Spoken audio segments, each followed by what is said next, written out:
Okay, so I'll begin with this third lecture.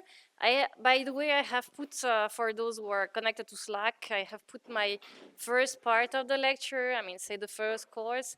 There are more things than what I said, but please do not hesitate to have a look, to ask questions, to find typos. I'm very happy to make them the most typo-free as possible. After this lecture, I will put online the content of last lecture and things I'm going to precise a little bit more today. So yesterday, what I began to do is essentially to introduce the formalism of the Boltzmann equation that should allow us to follow a bunch of properties, let's say, of the particles that are in the bath and might go out of equilibrium, in particular the dark matter. And I use this Boltzmann formalism to try to first to give you an idea of how the temperature of the dark matter should evolve with time in case it decouples kinetically. And on the other hand, I wanted to follow the number density of dark matter to try to estimate its relic abundance when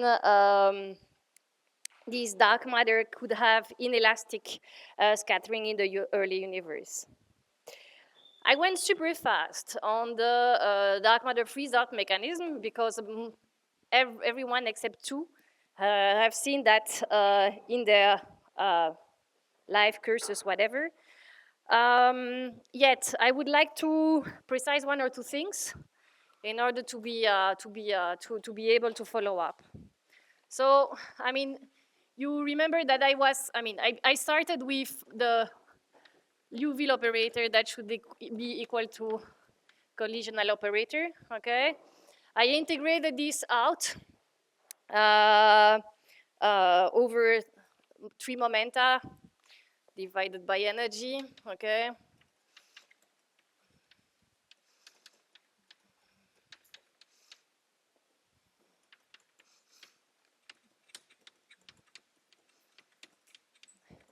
This I precise a little bit, that I didn't precise at all, okay? I just gave you the result. I will go back maybe to the content of the collision term for inelastic scattering, a very general setup. But in order to tell you what was the relic abundance of dark matter, I directly went to gamma annihilation equal the Hubble rate at the time of chemical decoupling, right?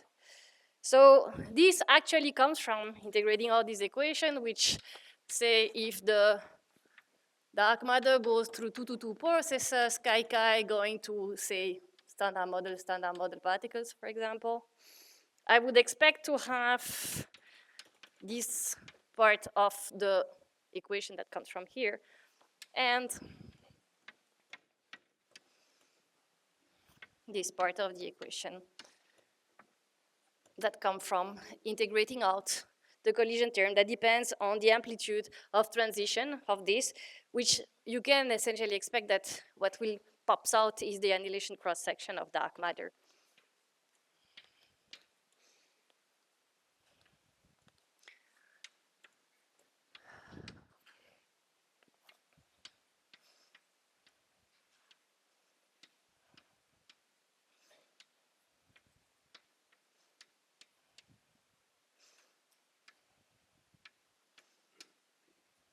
Okay, so this would be the form of this equation integrated out for inelastic scattering for 2 processes. I want to mention one or two things. You probably have seen this equation in multiple forms, okay? Typically, when you expect that these standard model particles are very light, and equilibrium with the plasma, essentially this cancels out, okay? You remultiply by N1 equilibrium to equilibrium inside, and you get a simplified form of this expression. I was asked, what is the velocity here, okay? In order to do that, you should essentially, again, look at the exact form of the collision term, okay?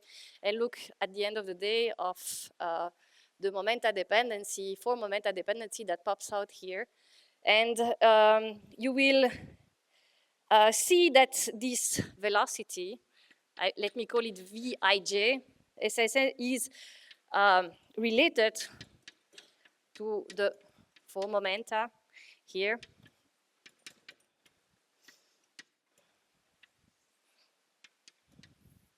This is the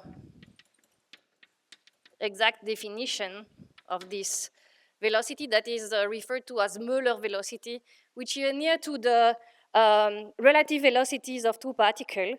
Essentially, if the mass of I and j, so say 1 and 2 in this case, are equal, okay, you are working on center mass frame, you will see that the relative velocity is just equal to the Müller velocity.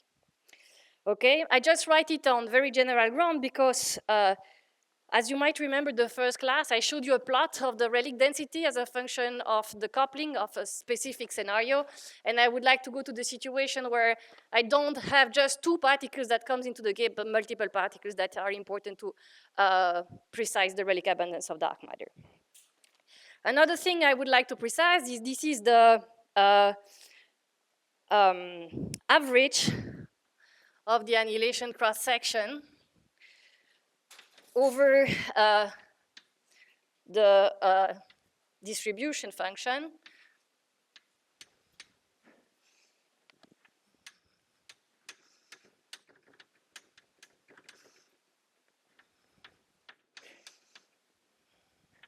Yeah, I mean, each time 2 pi cube, where this is the velocity that is defined there.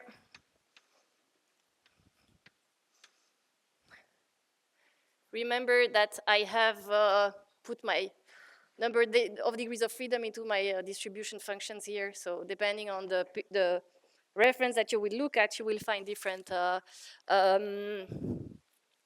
definition.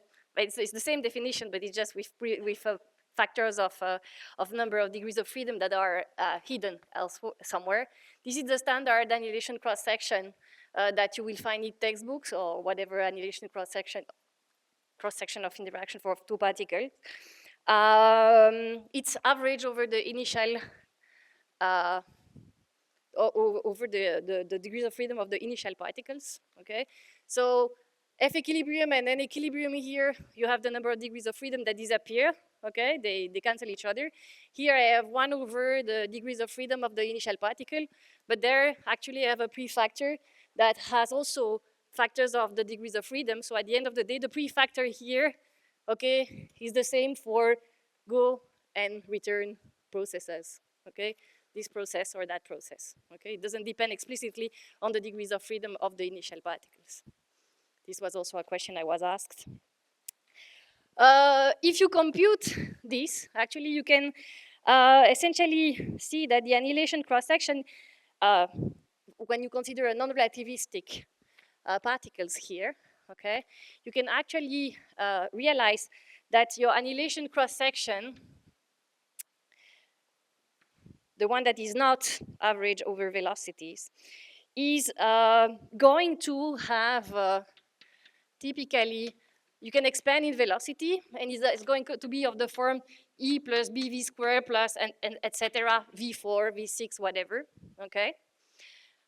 And the exact expression of this prefactor depends on the properties of this particle versus the properties of these particles, okay? In particular, you can check that if I have Dirac fermions annihilating to Dirac fermions here, the prefactor here will be the most important one, the most relevant one. We talk about the S-wave annihilating dark matter, okay? As soon as I go to, for example, scalar dark matter, annihilating to standard model particles, say real scalar dark matter, the funny stuff is that it's actually D-wave suppressed. The first terms are actually suppressed by masses of the fermion if these fermion masses are much smaller than the dark matter mass, okay? So this really depends on what is your standard model physics model, the BSM model behind your theory of dark matter. When I actually want to take the average of this, I end up with sigma A times V, So I have more details in the lecture notes, but I just give you the occasion to do the calculation by yourself. You will get that the average over the annihilation cross-section is still going to have the first term that is just going to do with the same A, okay? The second term, the B term, the P wave contribution, is going to go as 1 over X, where X is M over T, okay? Putting all these together actually into the calculation of your relic abundance, into the full calculation of the relic abundance of dark matter, you will typically end up with a relic abundance. Where is my expression? Which take the form 0.12.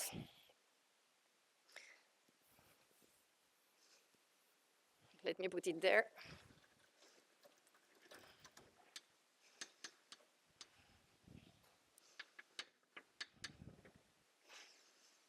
2.2 10 to the minus 26 centimeter cube per second divided by A plus B times actually 3x F, where this is the freeze out time, okay?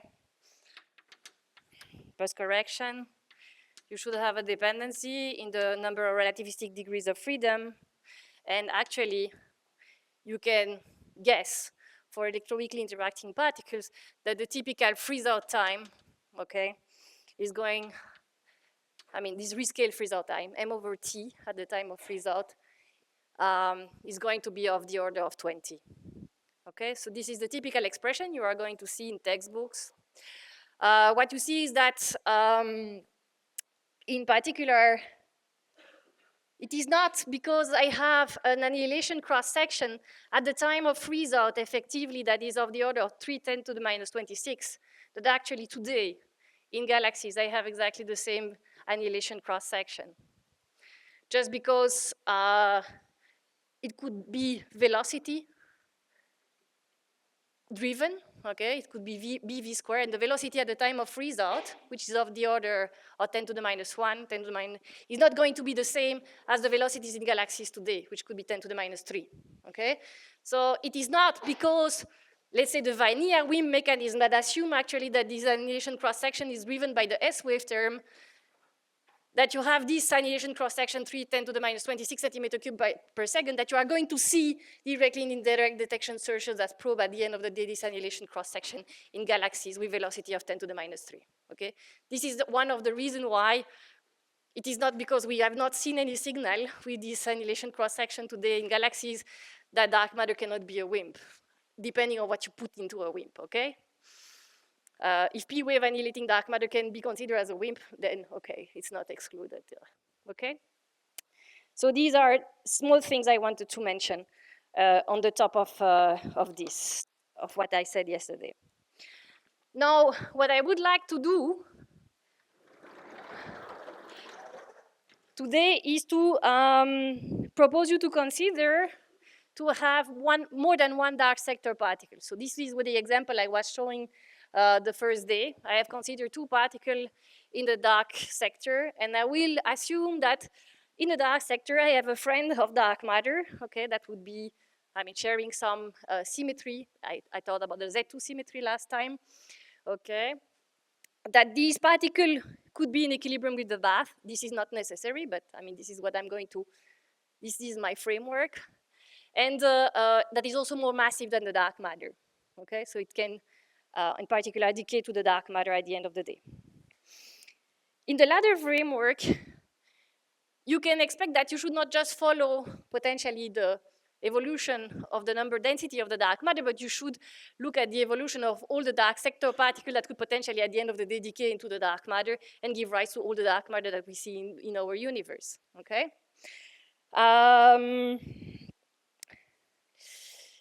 So we should have one equation per particle in the dark sector and put them all together.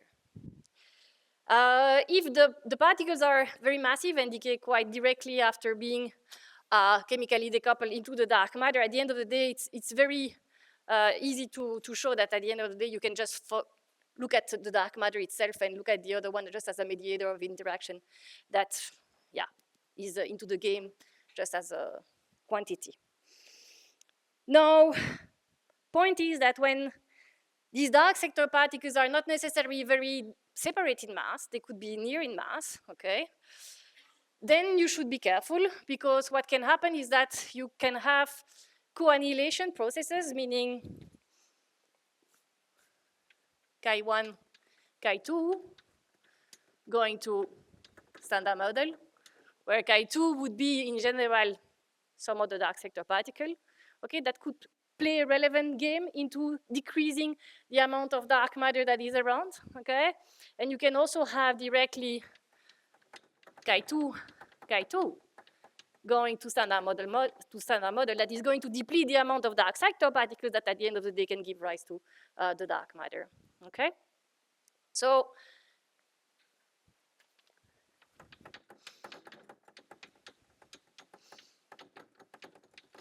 obviously, you can have more than one, okay? But let's be minimal here. Most of what I'm going to say will be just with one single extra particle that could have potentially small mass splitting with the dark matter. I can rewrite my evolution equation in the same way as I wrote it there. There is just a more concentrated formalism that has been used, I think, much more originally in the context of leptogenesis and so on, but I mean that you can obviously apply everywhere. So you can look at the evolution of the yield, so the comoving number density of each of these dark sector particle. So you can really go from this expression to the expression I'm going to give you now. I'm going to assume that the number of relativistic degrees of freedom are fixed to, say, 100, of the order of 100 here. I'm not considering the evolution in time of the degrees of freedom. I'm going to have to take into account all the potential annihilation processes of particle ij to kl, in which case I expect to have yk, yl minus a, yj, okay? Which is obviously what you get. This I'm going to precise in a few seconds.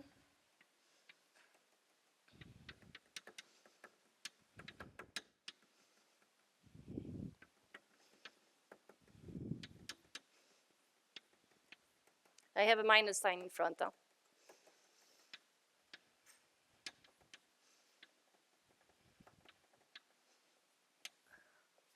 And I should also a priori take into account, so here I have ya, yj to kl. Could be annihilation, but it could also be co-scattering. So I take, this one, I take Chi2 that scatter on standard model that give one to Chi1 to standard model. I mean, could call it conversion processes, okay? And I should also take into account all the decay or inverse decay processes that could come into the game, where then I have a slightly different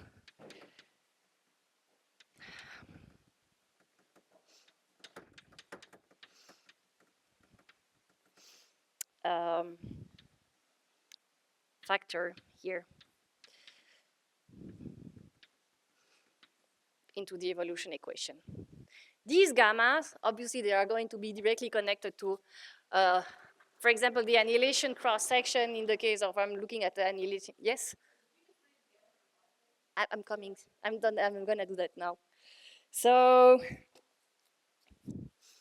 gamma 222, okay? It's actually the integral over 3 momenta divided by 2 pi cubed divided by 2 times the energy. So I'm just going to write it d phi a, d phi j, okay, of the initial particle, fi, fj equilibrium,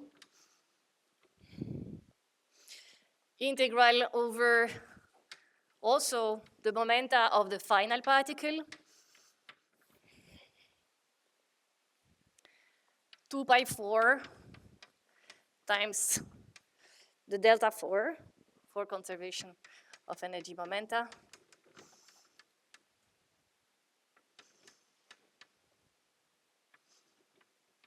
Okay, times the amplitude of transition squared. In my formalism, where these guys have number of degrees of freedom inside, this is average over initial degrees of freedom and summed over final degrees of freedom. In the case, okay, so actually, if you use all the definition that I have given before, this is just N1 equilibrium, NY equilibrium, NJ equilibrium times sigma V ij, sigma ij times V yj, ij, the one that I defined above the molar velocity. So this is just, we recover what we expect, okay, in the case of conversion processes or annihilation, where we have a 2-to-2 process. In the case of decay or inverse decay, what you have here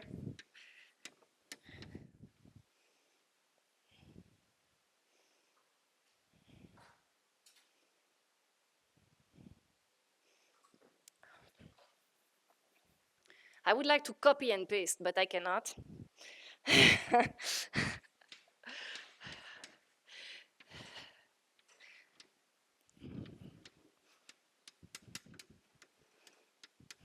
Okay. I have again the 2 pi 4 times the delta 4, okay, and the amplitude of transition for the processes. And this is nothing but n equilibrium k for the particle k times the averaged decay width for k going to ij.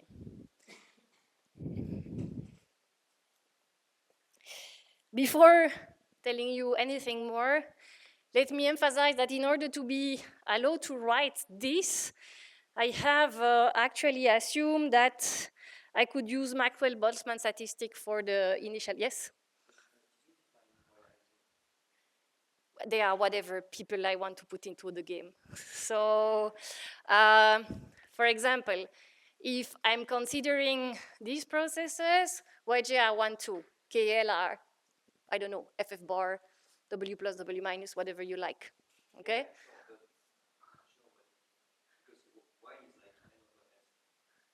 Sorry. What? No. Okay, sorry. I didn't understand. Y indeed is the co-moving number density. It's the same as before. Co-moving number density for, what did I put Yij? Sorry, it's Yi. Okay. Sorry. Thank you for the question.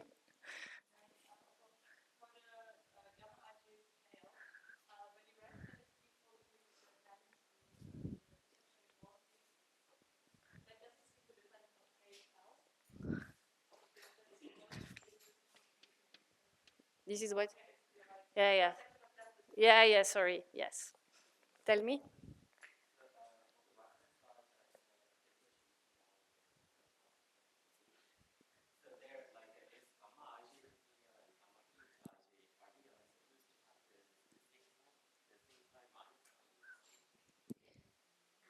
Hey, what did I do? K to I, so this is producing dark matter when I go to K to Ij. So Yk should be, yes? So here I'm essentially looking at annihilation and so yes, yes. The annihilation is going to deplete the amount of Y, while the inverse processes should give rise to Y, right? Yes.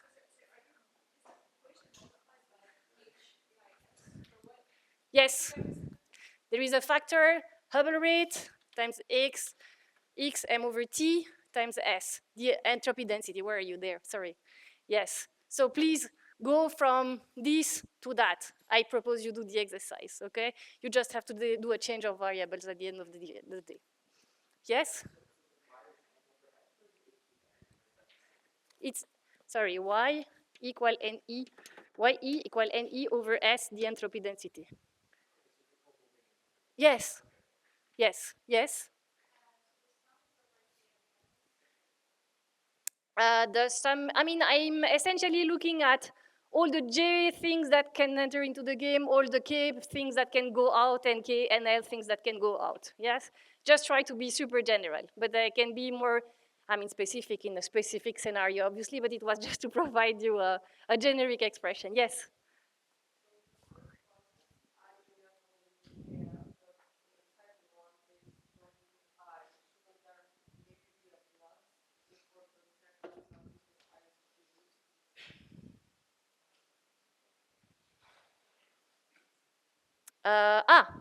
Sorry. This is the same story as that one. Where is it? That one? This is, it's symmetric for yj, it's the same quantity for going one direction or the other direction.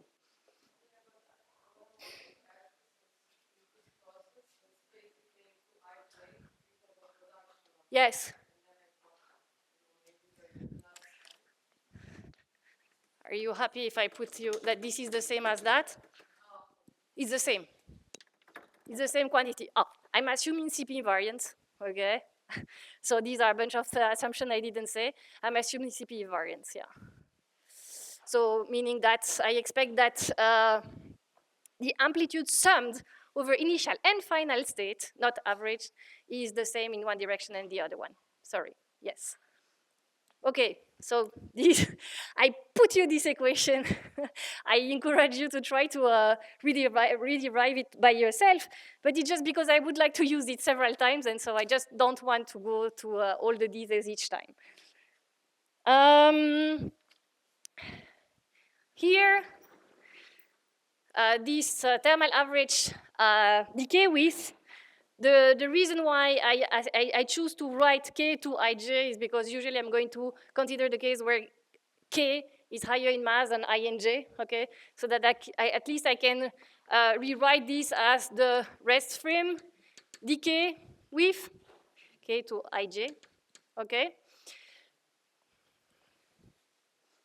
This is not going to be very clear, huh? Gamma k to ij, okay? This is equal to the rest frame decay width multiplied by, haha, fantastic Bessel functions, okay? So modified Bessel function of the first type, okay? That is a function of m, the mass of the decaying particle, k over t, okay? Divided by Bessel function of the second kind, mk divided by t. You are very happy with that, I guess. So in order to get it, you really have to go to what is exactly the form of the inelastic collision term. I can do that, but it will take some time to make it on the blackboard, and I would just like to go to the physics consequences. Everything is in my notes if you want to know more details. Tell me. Excuse me?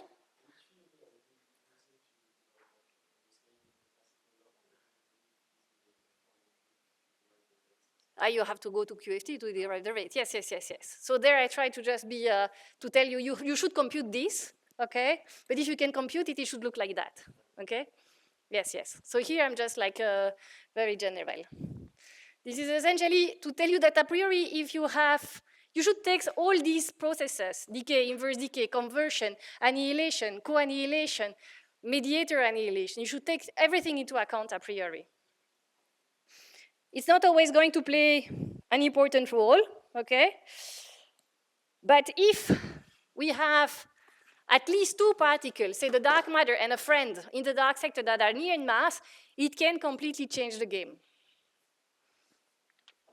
Now, if I assume that my conversion processes, changing K1 to K2, so decay, inverse decay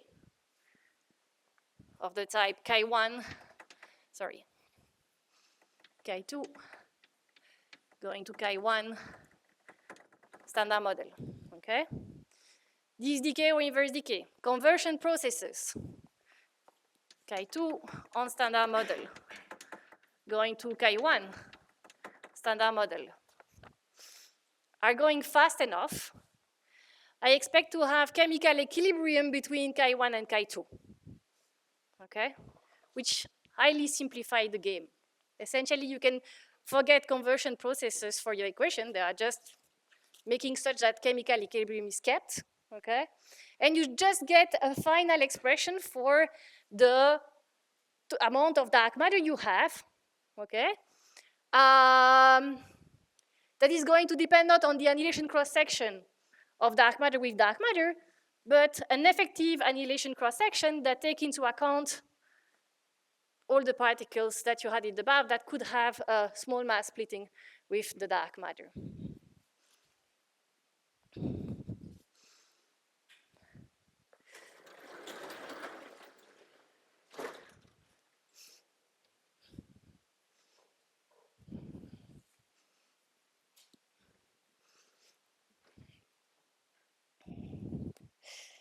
So the typical expression that you see for co-annihilating dark matter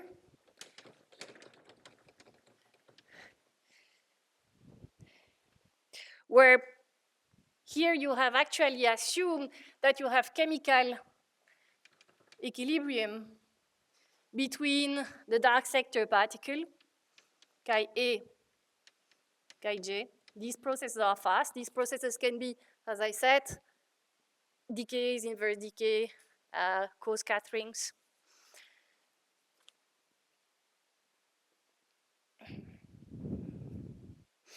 And that all the, say, heavier dark sector particle decay relatively rapidly into the dark matter. Your expression for, say, the dark sector amount of particle can be just simply reduced to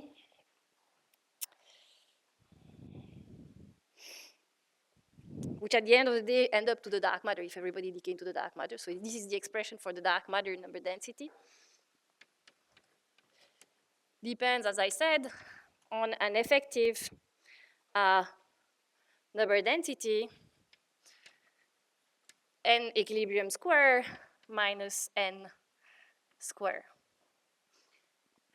In n equilibrium, I'm hiding all the dark sector particles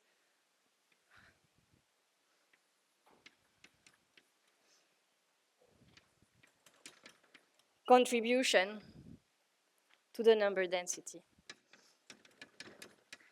And I'm also assuming that they are non-relativistic. I can use Maxwell-Boltzmann statistics. Okay, so this is what is hidden into this as an assumption.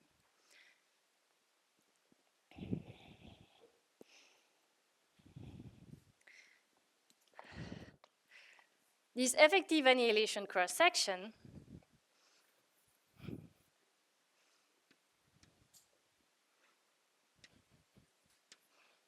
itself is equal to the sum of all annihilation processes. So let me fix some notations here. For these type of processes, I will say that these are annihilation processes. I will call it sigma ij from now on, which I already did before, but without defining it, so thank you for asking. For conversion processes, I will use decay of 2, okay, here, but I will use gamma 2 to 1, sorry, sigma 2 to 1 for conversion processes, so I will not write sigma I to j to be very general, okay? Where I is 2 and j is 1 here, okay? These will be my notations. And this is sigma 1, 2, this is sigma 2, 2, and this is sigma 1, 1, okay? Good.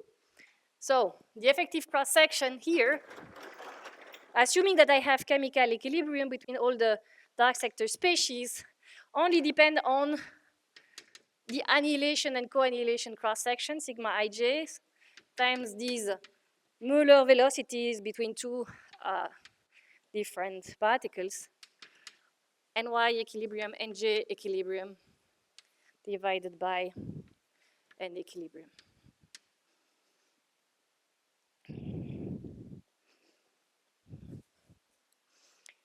Because my dark matter density is going just to be the n quantity here, because all the heavier particles are going to decay at the end of the day to the dark matter,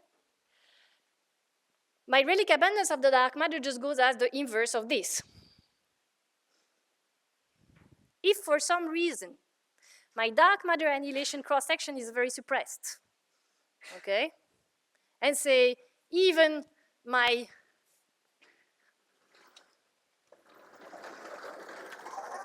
co-annihilation processes, so those ones are super suppressed, I could very well have all the relic abundance of my dark matter that would be due to the mediator annihilation, 2 into standard model. Okay?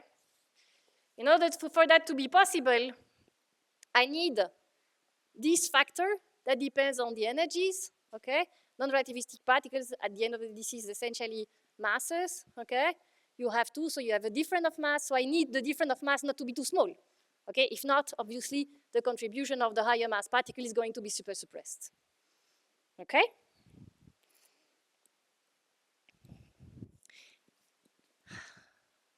Is this approximatively clear? You have questions? No? Who has never heard about co-annihilating dark matter? Okay. Don't hesitate to come to see me afterwards if there is something you missed, or look at my notes for more details. Yes?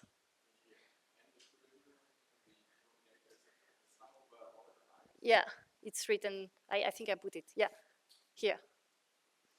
Yes, it's E, not 1. Probably not very.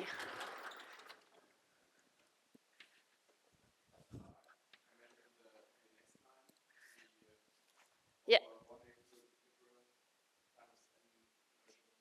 These are the sum overall, and this is ny, ny, nj. Okay. Yes?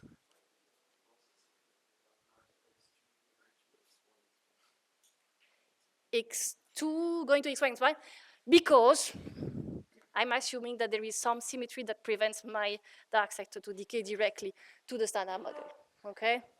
If not, I mean, if I don't assume that for dark matter somehow, whatever it is, it doesn't have to be a Z2 symmetry, or it could be, okay. It's also possible that you have, that it happens that you don't have the time to decay, okay? Because you have no operator you can write. This is the case of minimal dark matter, okay? But at the end of the day, yeah, I'm assuming here that my dark matter is stable thanks to some symmetry that prevents my dark sector particle to decay directly to the standard model. This is something I have assumed without saying it. Thank you for the question. Okay.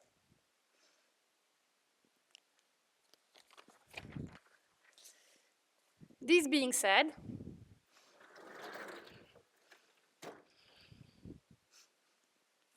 I can go back to my first day plot where I was considering a Lagrangian, where I could have, I said, a kind of a Yukawa interaction, okay, between some dark matter candidate, bath particle, and standard model particle, okay, 3-body interaction. I told you I would like to work in the setup. I will mostly look at the setup where chi is a Majorana fermion. I was asked why Majorata fermions, because it's much fun in the sense that this is P-wave suppressed, so you get a difference between what you get in the galaxies today and what was at the at early times. You get other funny stuff that you can play with. I'm going to assume for the exercise that my standard model particle is a lepton, at least for the plot I show you. It's a plot I have obtained for leptonic dark matter, right-handed fermion. And I'm going to assume that B is some scalar, okay? Because this guy is a lepton, B has a charge, okay? I'm not going to assume to look at the case of neutrinos. You will ask me why I'm not looking at neutrinos. Neutrino is not standard model. Neutrino right is not a standard model particle, let's say at this level, okay? So let me stay there, okay? So just to make it simple, okay, I will consider, in this case, it's not always equal, but in this case, I will assume that this is a scalar and this is a lepton right, okay? For my, for giving you orders of magnitude of the coupling. So when I look at omega, the Rayleigh abundance, as a function of the coupling, what is going on here, okay? When I have relatively large couplings, and I look back, what can I erase? Okay.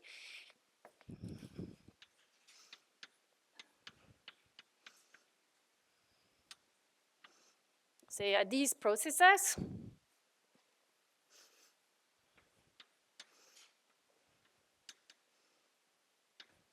here I have a phi, I have lambda chi, annihilation processes, so let's say that I call sigma 1, 1, okay, for dark matter. Sigma, particle 1 is my dark matter, is the lightest one. This is the notation is usually used, and this is essentially what I call chi 2 in before, okay? So sigma 1, 1, you see it goes lambda chi to the 4, okay? Meaning that when I go to large value of lambda, okay, I expect that these processes are going to be important. What about potential co-annihilation processes? So say it was chi 1, chi 2, so chi phi, okay, can go to a lepton, to another lepton, and a photon. Okay, I can draw that kind of co-annihilation channel, okay? Here you see this guy goes as lambda chi, and then a gauge coupling, okay? So I have sigma 1, 2 that is proportional to lambda chi square. And coupling, whatever. I don't write the rest, okay? I'm just interested in omega as a function of lambda, okay? And then finally, if I look at the phi itself is charged, okay? So it can just annihilate through gauge interactions, okay? So whatever kind of final state I'm going to look at for phi, I can definitively have it due to gauge interaction, just SU2 coupling, U1 coupling, whatever, okay? So J to the 4. This is not depending on lambda chi, okay? To the power 0, okay? Conclusion, essentially when I have very large value of lambda chi, I expect my annihilation cross-section to be driven by these processes, okay? If it's driven by these processes, omega goes as 1 over lambda chi square, lambda chi to the 4, okay? So this was this part of the plot. Then the smaller and smaller I go to the goes lambda chi, okay, the more and more this is going to express with respect to that, okay, and with respect to that. So I'm going to change the behavior up to the moment where I arrive to these processes being responsible for the Rayleigh abundance, driving my effective annihilation cross-section that is really here, sigma 22, VU22, meaning my Rayleigh abundance is expected not to depend on lambda chi anymore, okay? So this was part of the picture last time. Here, in this specific scenario, I get to coupling of the order of 10 to the minus 6. Here is of the order of 10 to the minus 2. Okay? From here, I enter, for me, as far as I'm concerned, in a regime of feebly interacting massive particle. And here is what I would refer to as weakly interacting massive particle, even though they can be very weakly interacting, okay, if we are talking about co-annihilation. It always depends on what you mean, what you put into weakly, okay? If weakly is everything related to Friesard, it could be, co-annihilation, then maybe Friesard driven by the mediator is still WIMP, and then we cannot see the WIMP because essentially the annihilation cross-section is super suppressed. And again, you cannot see it today, okay? Good. So now my point is to go there. And it took me way too much time to tell you all this story. So now I go to even more feebly interacting massive particle. Yes?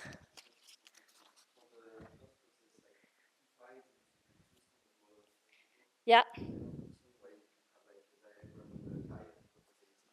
It can. But it's just that you don't, it's just suppressed. If lambda k is 10 to the minus 6 compared to gauge coupling, I mean, you can still take it into account, but it's just breaking your head for not much, right?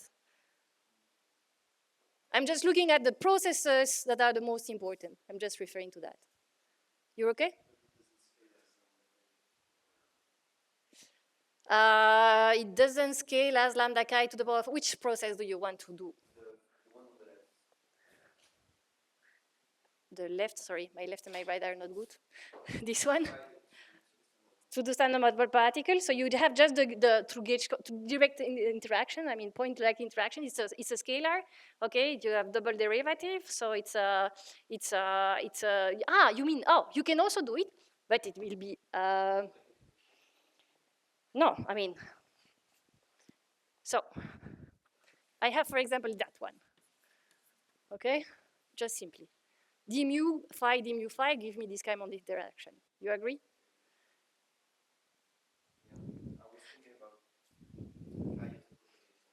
Chi as a propagator.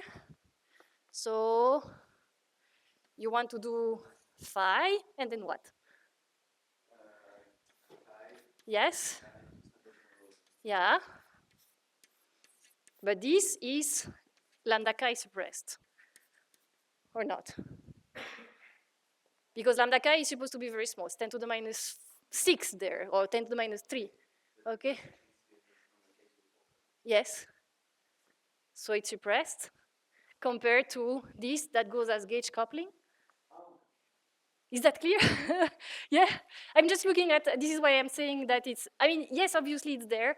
Yes, you should take it into account, but depending on the value of lambda chi you are considering, you can just forget about it, right? Okay, thank you. Sorry, I was not following. Good. So now, let me go to even smaller coupling. And then, I mean, all the assumptions we have made up until now are getting to,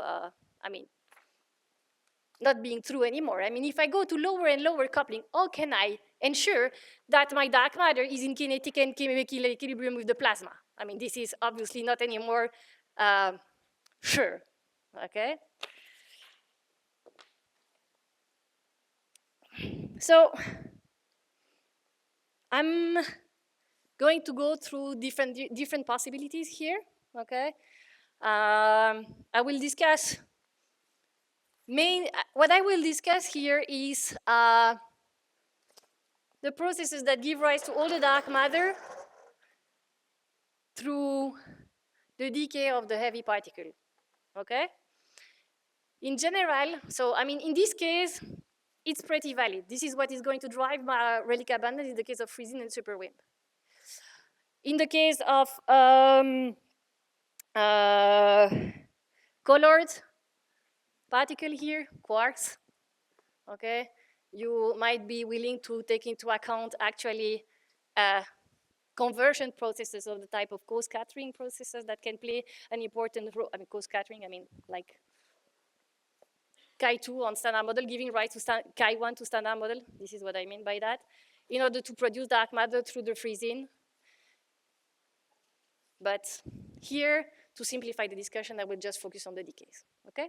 I can drive you to papers where they be looking at that, looking at all thermal correction and all the things that goes into that game, okay? Why am I doing this? What I'm looking at that is because I want to talk about films, to talk about possible probe from cosmology of films beyond WIMPs, okay? So this is why I want to drive you there.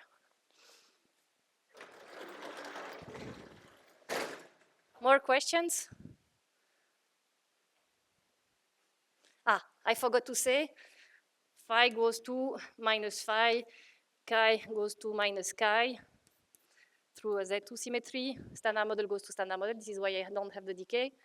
And I'm assuming that m phi is much larger or equal to m chi. And in order for having the possibility to have co-annihilation, I had to assume a small mass splitting between m phi and m chi, okay?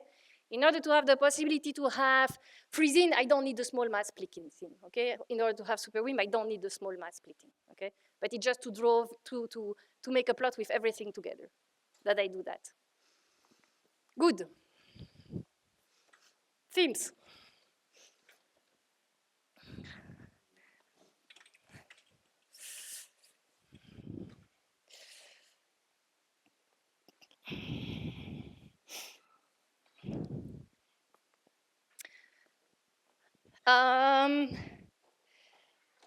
Let me first discuss the case of freeze-in, because I guess that it's again something that you have been seeing. There is no more chalks that are of respectable size. I mean, they are all quite, if you can, thank you. Who has never heard about freeze-in? I have nothing to say, okay? So, freeze-in.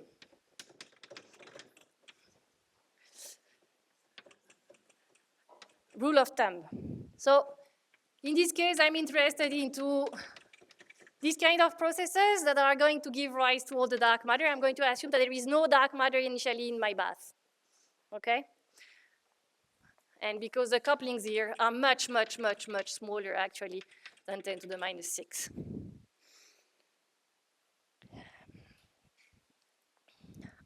What is the picture? I'm assuming that this guy is part of the bath of the standard model, meaning that it has, for example, gauge coupling interaction like here. This is a specific example. And this means that my B friend is going to follow the usual, if this is the comoving number density as a function of x, where x is going now to be the mass of my bath particle divided by the temperature, okay? When my bath particle become non-relativistic, I expect this equilibrium density to go exponentially suppressed, Boltzmann suppressed, okay? Depending on its gauge interaction, it is going to freeze out at some point. I should use colors. This is YB equilibrium, and I expect YB to do something like that a priori, okay? Now I'm assuming that B can decay to chi, because I'm assuming very small coupling. This can take some time to happen, okay? What can happen? Thank you. What can happen is that actually B is slowly going to produce my dark matter.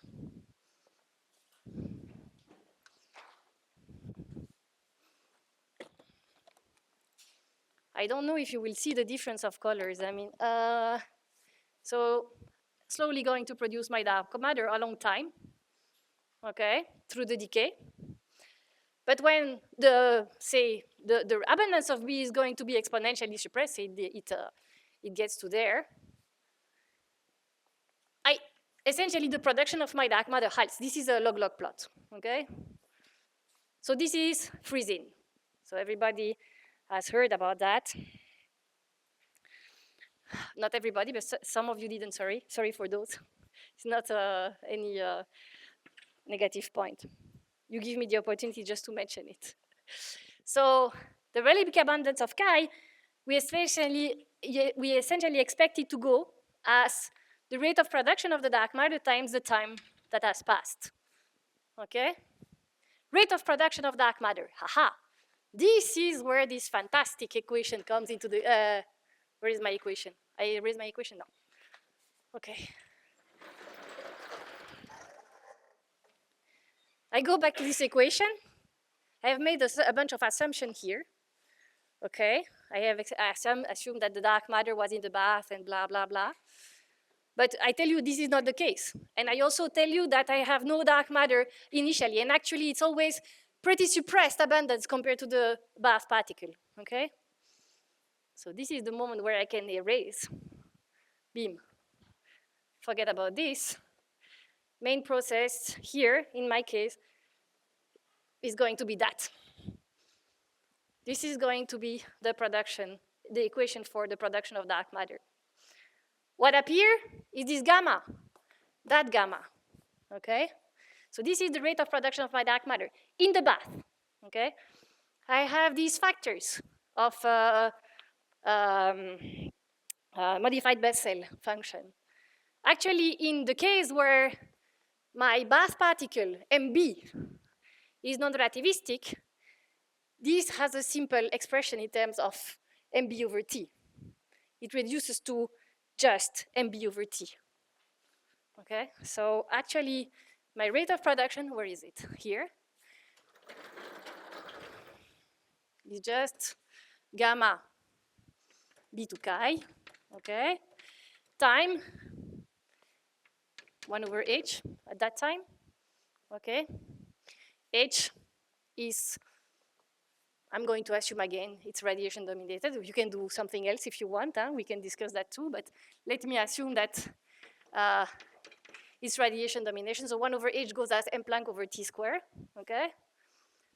And this goes, as I said, as the standard decay rate times actually mb over t. That is just this ratio in the limit of non-relativistic B.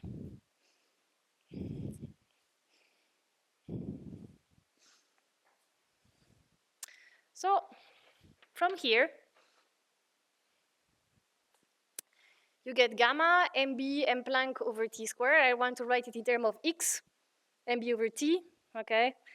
I get to gamma m Planck divided by mb squared, okay, that I need in order to have x cubed, okay? So from this rule of thumb, I essentially expect my relic abundance of chi to be proportional to this quantity. The decay rate times the m Planck mass divided by the mass of the bath particle square. I can do the full exercise integrating out my equation, and this is what goes out, okay? But this is, I'm not going to do it, but I just tell you that my rule of thumb works, okay?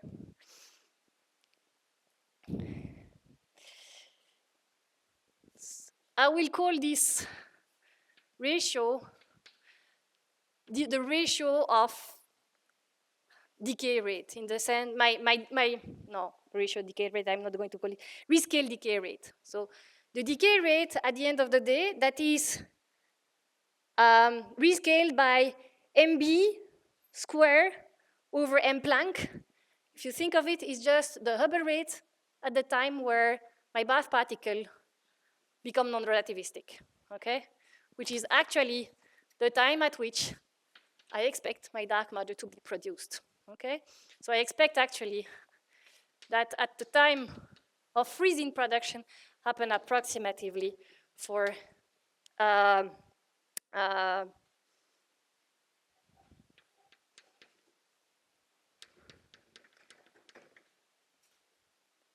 mb over t freezing to be of order 1, okay? To be more precise, is 3. or 3 in radiation-dominated era. Okay? Good. Very good. Are you happy with freezing? Is it okay for you? Is it clear what is going on? Okay. Now I want to talk about something even worse. Same equations.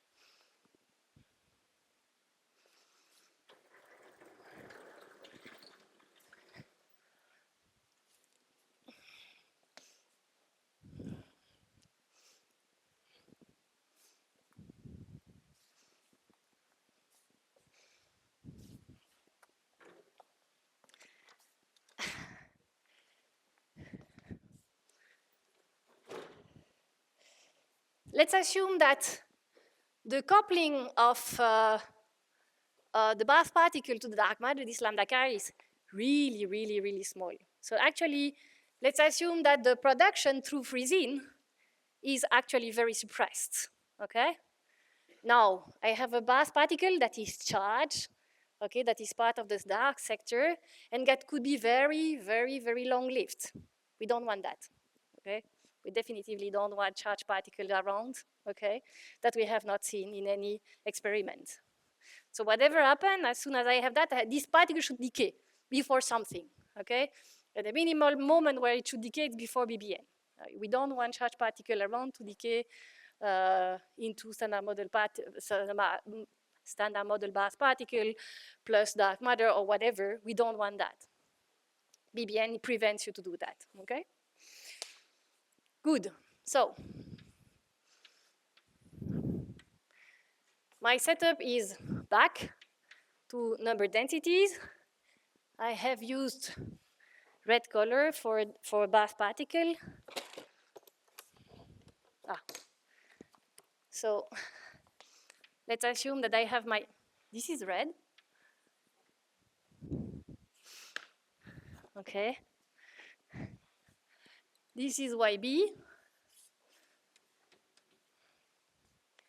And let's assume that it, okay, goes out of equilibrium. Okay. I don't know why I put it so small. Okay. And after some time, way after it became non-relativistic, this is x equal mb over t.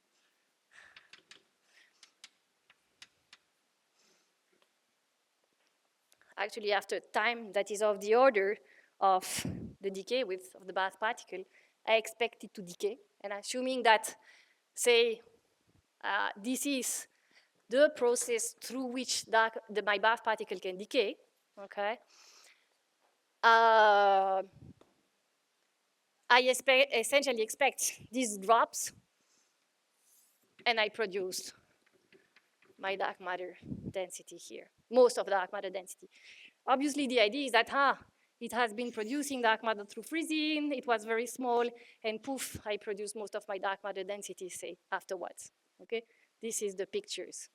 But usually, this is super small. Imagine it's a log-log plot, okay? I can just consider the production of dark matter through the final decay of my bath particle.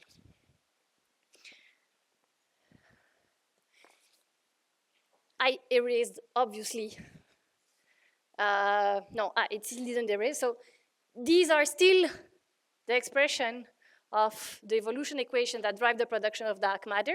Okay, it just happened later. The expression of y is slightly different. It's not YB equilibrium, but it's YB after freeze out that give rise to all the dark matter. You can compute everything. And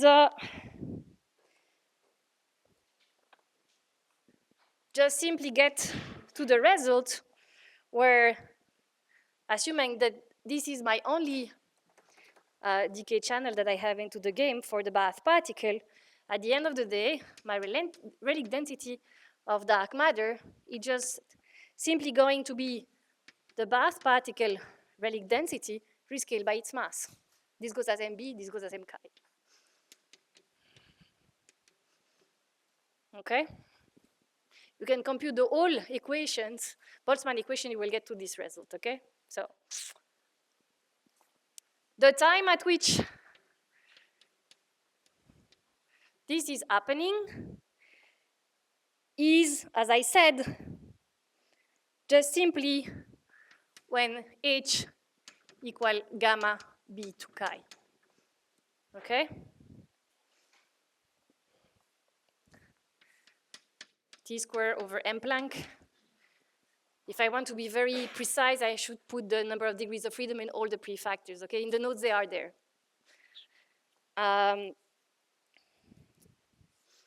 This tells you simply that T squared was as m Planck gamma, okay? The temperature at which superWIMP production of dark matter happens is just the geometric mean of the decay width of the bath particle with the Planck mass, essentially, up to some factors.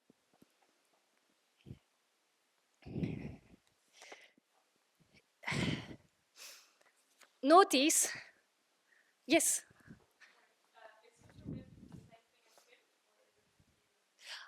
Very good question. So, again, depends what people put into feebly interacting massive particle, okay?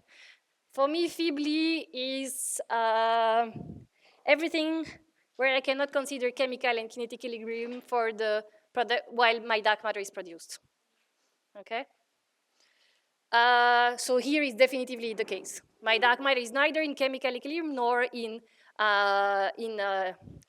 kinetic equilibrium. And the other, so this superWIMP.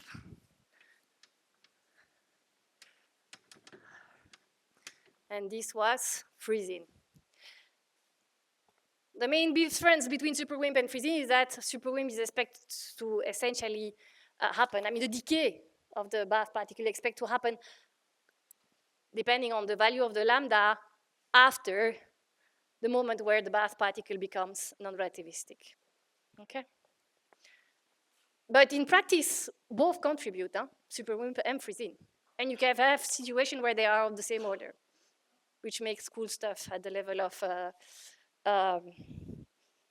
cosmological probe of dark matter. Another thing I want to emphasize is here you see that the relic abundance of chi depend on the coupling, okay? It goes as gamma, and gamma goes as lambda chi square, okay? But it goes proportional to lambda chi square, not inversely proportional to lambda chi square in the case of co-annihilation, where I had 1 over sigma, okay? And here, in the case of superWIMP, it depends on the masses, but it depends on the relic abundance of the bath particle. And to go back to the question of, I don't remember, because my couplings are super small, okay, essentially I can consider my lambda chi coupling is super small. I can consider that the relic abundance of B is going to have nothing to do with the coupling, okay, the lambda chi coupling. It will be gauge interaction driven, okay? So in superWIMP, again, I have no dependency at all in the coupling of dark matter to the standard model, to the bath particle. I mean, saying no dependency is wrong, obviously, because I have essentially assumed that it's super small to be able to do it, right? But yeah. How does all these processes fit into this picture?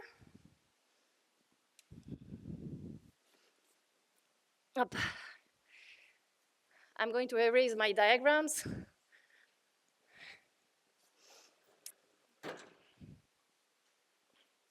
For super small coupling, where I would have a small production of dark matter through freezing, for example, I will have essentially superWIMP mechanism. These two are not especially at the same height, because in the case of co-annihilation, I have the factor of exponential minus E over T that gives you the mass splitting dependency. Okay, so depending on the mass splitting, I can have slight differences between these two plateaus. Then I have freezing. Freezing, I have omega that depends on lambda chi square. Okay? And then the question is how to get there, okay? How to relate both. Actually, this regime is called conversion-driven freeze-out. It is actually when you cannot neglect the conversion processes in your evolution equations. You really have to keep track of them, because it will tell you how far the dark matter density is going to be from equilibrium density, actually. I have no rule of thumb to give you for this one. You really have to go through to the integration of the evolution equations, okay? But at the end of the day, conversion-driven freeze-out, where you take into account all the processes, all the gamma ij to kl, okay, and to the gamma I to kl, will give you this. So this is so-called conversion, or co-scattering, conversion-driven freeze-out. Co-scattering is only co-scatterings that are playing a role. Conversion-driven freeze-out, decays and inverse decay can also play a role, okay? This is, I would call it mediator-driven freeze-out. This is dark matter-driven freeze-out. This is super WIMP dark matter production, and this is freezing dark matter production. So first day, I have thrown this image on the blackboard. Now I hope that things are a little bit more clear for everyone. I repeat, in order to be able to draw this picture, I needed to have delta, so M2 minus M1 divided by M1 to be small, in order to have the possibility to have particle 2 that play a role into the co-annihilation processes, okay? This is not what you always have to assume to do freezing and super WIMP. This is not what I'm going to assume when I will look at cosmological probes. In particular, I will look at the possibility where the bath particle is much higher in mass than the dark matter. In that case, it means that essentially when the dark matter is produced, you have a super kick of velocity of this dark matter, okay? So essentially, my dark matter particle is going to be actually have non-negligible velocities at the time of production. But this is not warm dark matter, because what people usually call warm dark matter is thermal warm dark matter, meaning dark matter in kinetic equilibrium with the plasma. This beast, that in order to have keV mass, you need thousands of relativistic degrees of freedom at the time of production, okay? These guys, okay, you need again an extension of the standard model, but not with 1,000 degrees of freedom, just a few, okay? So I was asked yesterday, what is my favorite model? It's not necessarily that this model is my favorite model, but it just allows me to show you all the production mechanism into one plot, okay? So, this is absolutely not all what I wanted to tell you today. So I will take the last 10 minutes to begin to introduce what I will talk to you about tomorrow, okay? So from tomorrow on, we will begin to talk about cosmology probe of dark matter, and I guess you suspect very strongly that I'm going to talk to you about non-cold dark matter that could be produced through non-thermal dark matter production, which is exactly the example of super WIMP and freezing. What I will tell you is obviously applicable to any other production of non-cold dark matter. I will also talk to you about dark matter energy injection into the standard model bath plasma in the early universe. I will take the example of dark matter annihilating into standard model particle like a WIMP, but a vanilla WIMP. So S-wave annihilation production, not suppressed by velocities. This is an example. You can do whatever you like. You could do a energy injection due to P-wave annihilation. You can do energy injection due to primordial black hole accretion. You can do whatever you like, okay? The, say, concept is the same, but in practice, if you want to put your constraint, you really have to go through the full evolution equation of everything in the early universe, and in particular of perturbation theory. This was just very basic background evolution equation. To go to perturbation theory, you need much more than the few hours we have here. So I will not go into the details of the perturbation theory. I will give you rule of thumbs, which happen not to be too far from the reality. I hope this is okay for you. So,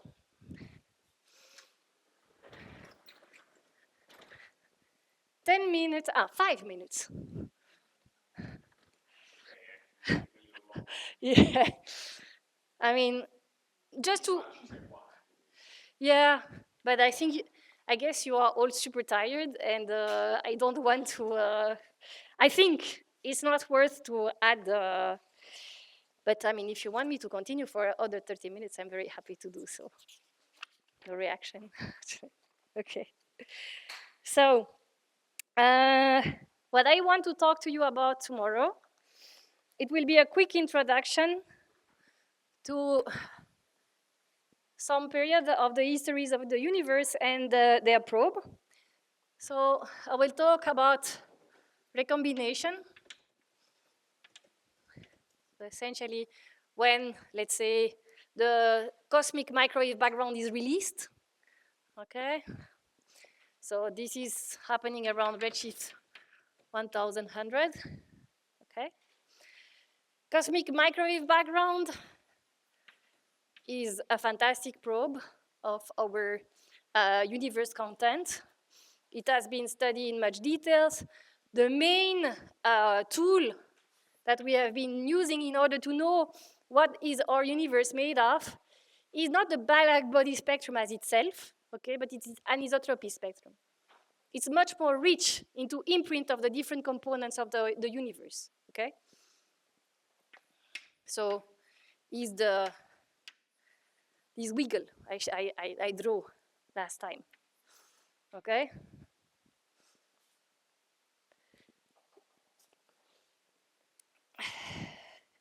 Then later on, so let me just tell you that BBN is happening at much higher redshifts. Huh? So this is happening around redshift 10 to the 10. Okay, so this is another probe of everything I'm going to talk about, at least dark matter energy injection, but I will not discuss it, okay? But BBN is there, okay? Recombination is here. And then I have a big unknown of, I mean, I don't have real probes of the history of the universe, up to essentially galaxy surveys that probe a redshift between, say, I mean, that have been probing redshifts between 5 and 0, okay? This is, okay, if redshifts are there, this is today. I would like to discuss a little bit Lyman alpha forest observation.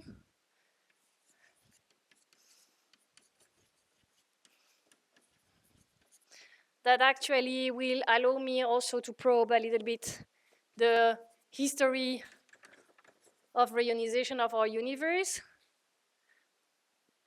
And in the near future, we actually hope to have a 21 centimeter signal arising from neutral hydrogen that is ubiquitous in our plasma, and that can be probed by radio telescopes.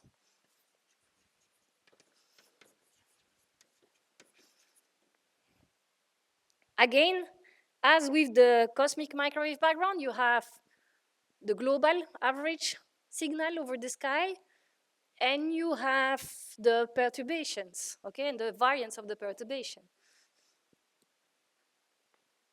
Even more than in the CMB case, actually, the spectrum, the power spectrum of perturbations in the 21 centimeter signal is hopefully what will tell us more about the dark matter properties in the future, okay? We are not there yet. We don't have detection of the power spectrum of perturbation of the cosmological signal, but we have telescopes that are telescopes arrays that are fully deployed already and that are expected to probe the signal according to expectation or models at least of the cosmology and astrophysics that is happening here. What is the big difference between CMB and these late time probes? This is linear perturbation theory. Very clean, okay? Here, structure have grown nonlinear, okay? I cannot look at delta B smaller than 1 or delta C smaller than 1, okay? You need to go to nonlinear evolution equation, so nonlinear tools, like n-body simulation, hydrodynamical simulation. I have never done that in my life, okay? So I just have what people tell me, and I will tell you what I know from people that told me, okay? So, but essentially, you have, there have been obviously different ways of interpreting more easily without having to go through the full set of hydrodynamical simulation for every single dark matter scenario that you would like to probe, for example. In particular, when I'm thinking of Lyman alpha forest, many simulations have been done for thermal warm dark matter, and I will tell you how you can make use of this to apply to another scenario that could have non-negligible velocities at the time of structure formation, okay? For 21 centimeter signal, you have a priori to do the full setup of simulation. Now you have some numerical tools with a bunch of assumptions, but that gives you similar results as full simulations that you can use and that I have been using in order to extract, for example, forecast for constraint on dark matter energy injection or dark matter as a non-cold scenario, okay? So this is the program for tomorrow, introduction for tomorrow, 30. I'm happy. Any questions? This part I will really discuss more tomorrow, but you can still ask questions, no problem. No more question? So you want a quiz? I will.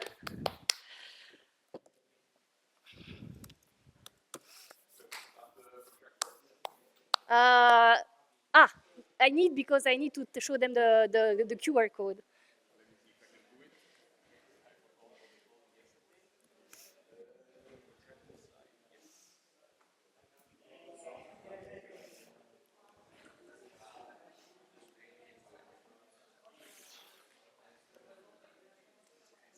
It works? So the link is already in the Slack in case you have. So given that everybody had heard about everything I said, I guess that, again, it will be very easy to answer all the questions.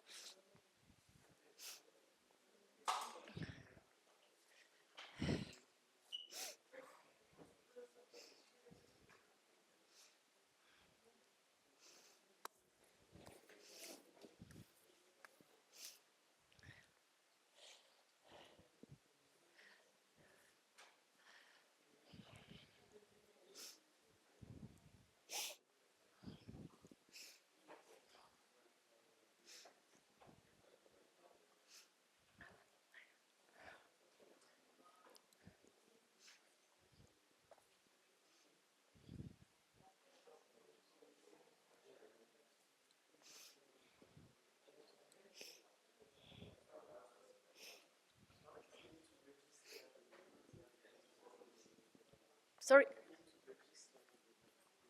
To Slack? What, you need to register? Oh shit, I probably didn't put the right, so this is my university thing, and probably I forgot to, I'm really sorry, to allow this for everybody. I'm really sorry. Ah. Can you try again? Theoretically, now I have allowed everyone to play. Sorry.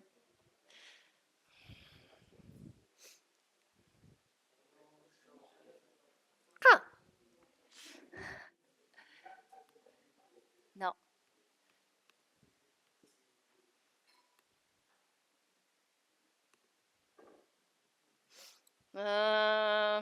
Where is this now? Ah, here.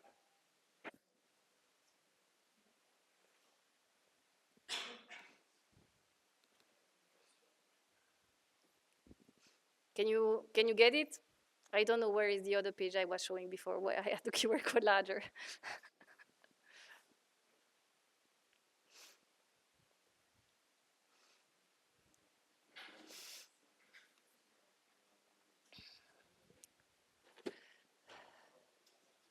Is it okay?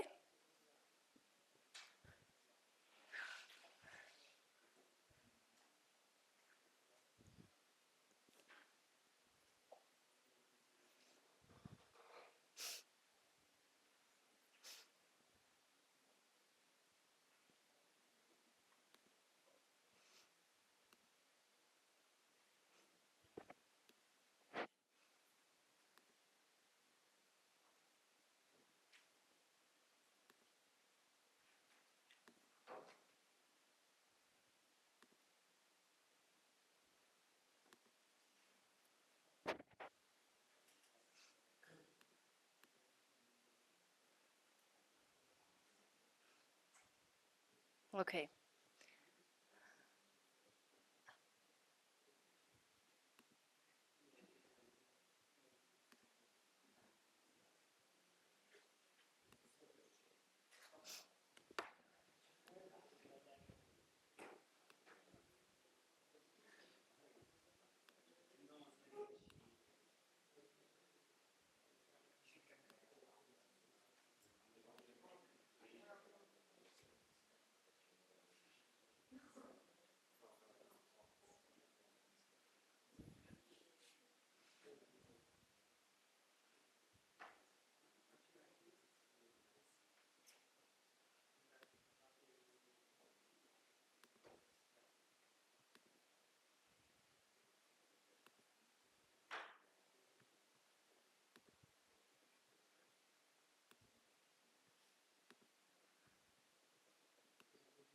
Mm. Okay.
Ah, I see.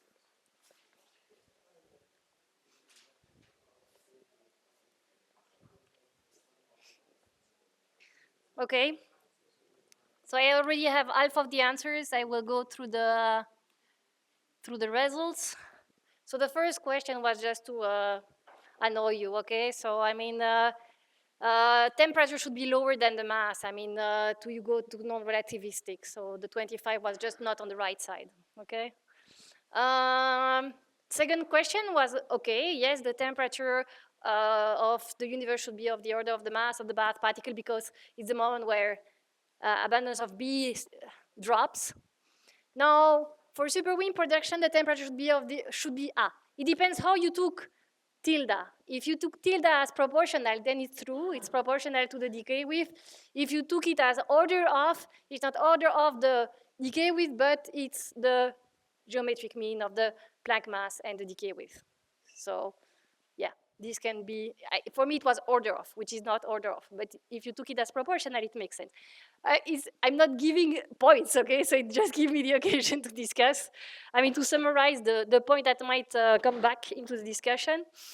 When I'm considering dark matter annihilation, co-annihilation, and mediator annihilation, I'm assuming that all dark sector particles are in chemical and kinetic equilibrium, okay, in all these scenarios. The dark matter relic abundance can be independent of its coupling to the bath. Again, it depends how you interpret that. Here, I'm in the mediator-driven freeze-out. I have no dependency in the coupling, except that I have assumed that it's still big enough to have fast enough conversion processes to have chemical equilibrium. Okay, so essentially, from the moment you can explain me why you put yes or no, I mean, I agree with both. Dark matter annihilation cross-section shall be of the order 2 10 to the minus 26. Not necessarily. It could be mediator annihilation up to some factors of masses and the mass difference that can give rise to the right relic abundance. Also, I have put today, okay? No, today, if it's P-wave annihilation, actually, that gives rise to the right relic abundance, it's suppressed by a factor of 10 to the minus 3 to the square instead of 10 to the minus 1 to the square, okay? So it could be very well that the annihilation cross-section today is much more suppressed. Indirect detection searches have a priori no chance to see it, which is not always true. Then finally, last question, relic abundance is proportional to, when considering dark matter production through freezing and superwind, relic abundance is always proportional to the bath particle decay width? No, not in the case of superwind, okay? It's just the relic abundance of the bath particle. It's just the time at which it happens that depends on the decay width. Relic abundance is always inversely proportional to the bath particle. Yes, you see it there, and for the freezing, you don't see it anymore, but you add 1 over mb squared dependency. Also proportional to the dark matter mass. Sorry, I forgot to put omega freezing, okay, but it's obviously y times m. Okay, this is why for freezing it also depends on the mass of the dark matter. It was not explicitly written on the blackboard, so it allows me at least to say something I forgot to mention. Okay? So thank you. Done.